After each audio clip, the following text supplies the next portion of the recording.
كلمة قوية من تابون عن الفلسطينيين وأهل غزة في الدفاع عن أنفسهم. شاهد ماذا قال. أرجو الاشتراك في قناة أخبار الجزائر اليوم ليصلك كل ما هو جديد.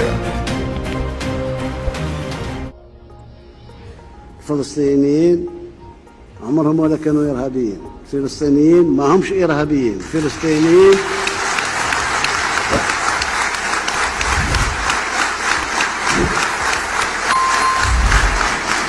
اللي يدافع على الحق نتاعو ويدافع على وطنه ويدافع على استقلال وطنه ما هوش إرهابي. احنا في حرب التحرير كانوا يقولوا علينا إرهابيين.